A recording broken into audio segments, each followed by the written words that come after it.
In the summer of 1962, Khrushchev's hedgehog triggered the gravest confrontation of the Cold War, the Cuban Missile Crisis. Soviet ships crossed the Atlantic bound for Cuba.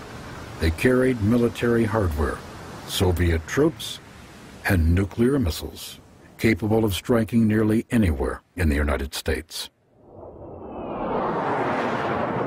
On October 14th, U-2 reconnaissance flights over Cuba confirmed what for months had been rumored.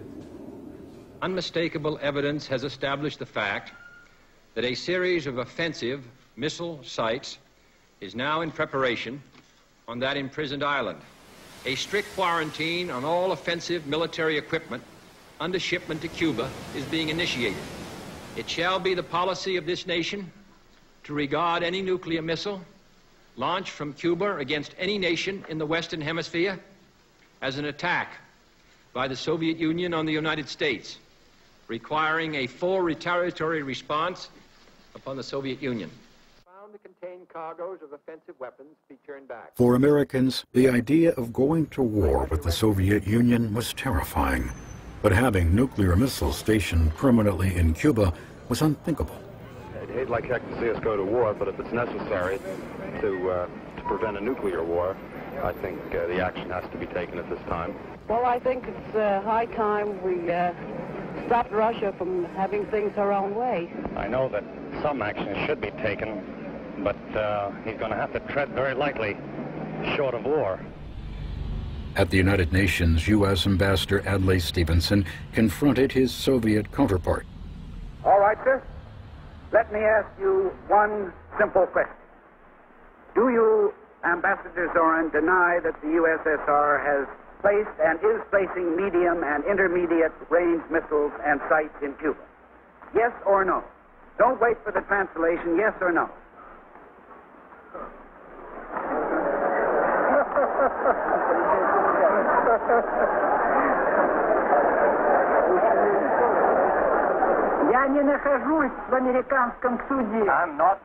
I am not in an American courtroom, sir, and therefore I do not wish to answer a question that is put to me in the fashion in which a prosecutor does. In due course, sir, you will have your reply. I'm prepared to wait for my answer until hell freezes over, if that's your decision.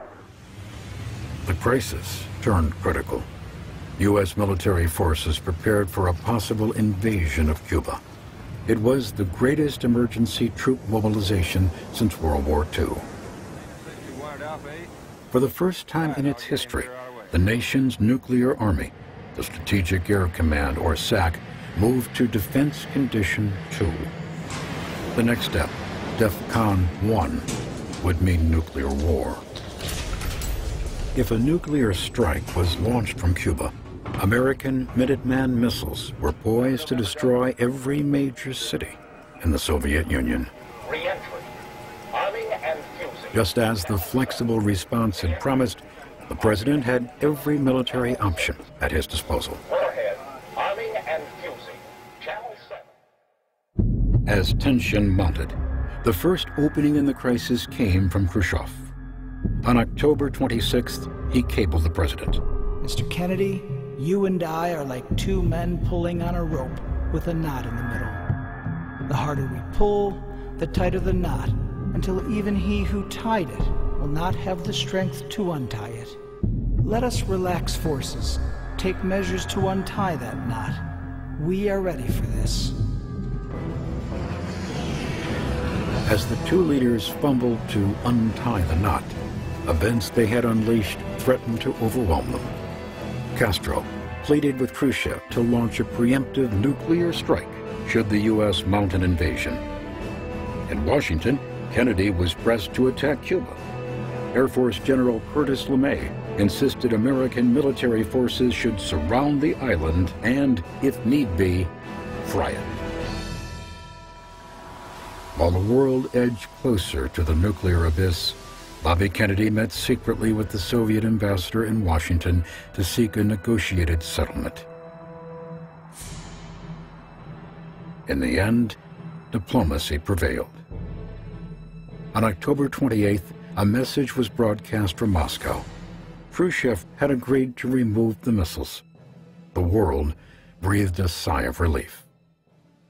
The following is the text of President Kennedy's statement of noon.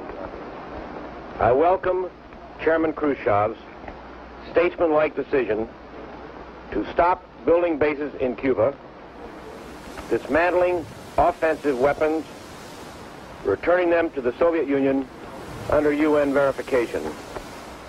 This is an important and constructive contribution to peace.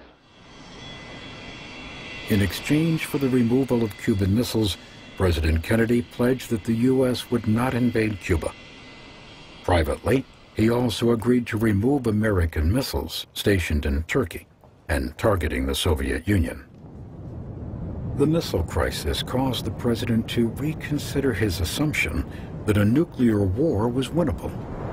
He now understood that destroying the Soviet Union would mean sacrificing the United States to the same fate. This premise became the basis of a new Kennedy defense strategy: mutual assured destruction, MAD. The idea was that if no one stood a chance of surviving a nuclear war, no one would start one. Kennedy and Khrushchev tried to rein in the spiraling arms race following the Cuban Missile Crisis. Neither side was prepared to eliminate nuclear weapons, but during the 1960s, accords were reached on how to manage them. The first agreement was signed in 1963, the Limited Test Ban Treaty, which prohibited atmospheric testing of nuclear weapons. It was a small step, but laid the groundwork for a more productive relationship between the two leaders. It was not to be. 1 month after the Test Ban Treaty was signed in Moscow, John F. Kennedy was assassinated in Dallas, Texas. The official government investigation concluded that a lone gunman was responsible. Lee Harvey Oswald, an American communist with ties to the Soviet Union and Cuba. Was Oswald part of a conspiracy to assassinate the president? If he was, he took the secret to his grave. 2 days after the assassination, Oswald himself was gunned down. Just 4 months later, Khrushchev was deposed as head of the Soviet Union. The charges? He had allowed his own cult of personality to develop and no longer listened to advisors. He had ruined Soviet agriculture, brought the world to the brink of nuclear war, and allowed the Berlin Wall to be constructed, a monument to the failures of communism. In short, Khrushchev's accusers said, he had humiliated the Soviet Union. Still, no blood was shed in this Russian Revolution. Khrushchev saw that as true progress. Could anyone have dreamed of telling Stalin that he didn't suit us anymore and suggesting he retire? Not even a wet spot would have remained where we had been standing. Now, everything is different. The fear is gone. That's my contribution.